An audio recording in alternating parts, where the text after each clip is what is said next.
എന്റെ സഹോദരന്മാരെ, ഞാൻ പാതാള വഴിയായി കടന്നുപോകുമ്പോൾ തുറക്കപ്പെട്ടിരിക്കുന്ന കല്ലറകളെ ഞാൻ കണ്ടു. അതിനുള്ളിൽ എല്ലാത്തര ബലവാന്മാരും പ്രവേശിച്ചിരുന്നു. പലതരം മല്ലന്മാരും അതിൽ പാർക്കുന്നുണ്ടായിരുന്നു. അവരുടെ കാലടികൾ നാശത്തിലേക്ക് മറിച്ചിടപ്പെട്ടിരുന്നു. അപ്പോൾ ഞാൻ അതിനരികിലിരുന്ന് കരഞ്ഞുകൊണ്ട് സങ്കടത്തോടും നെടുവീർപ്പോടും കൂടെ എന്റെ ദേഹിയോട് ഇപ്രകാരം പറഞ്ഞു: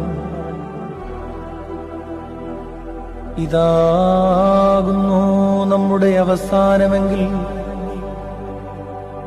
സൗന്ദര്യമുള്ളവർ തങ്ങളുടെ സൗന്ദര്യത്തിൽ ആഹ്ലാദിക്കുന്നത് എന്തിന്? ഇതാകുന്നു നമ്മുടെ അവസാനമെങ്കിൽ രാജാക്കന്മാരും പ്രഭുക്കന്മാരും പൊന്നു ശേഖരിക്കുന്നത് എന്തിന്?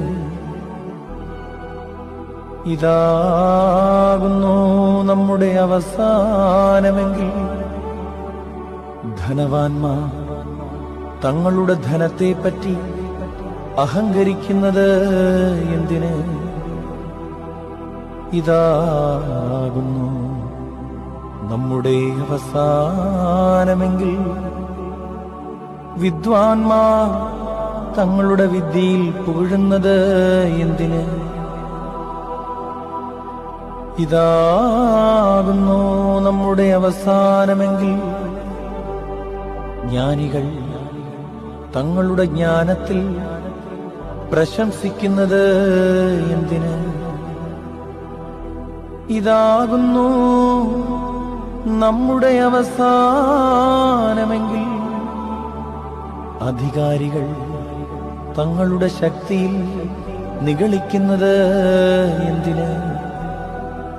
ഇതാകുന്നു നമ്മുടെ അവസാനമെങ്കിൽ യൗവനക്കാർ തങ്ങളുടെ സാമർഥ്യത്തിൽ ചാഞ്ചാടുന്നത് എന്തിന്?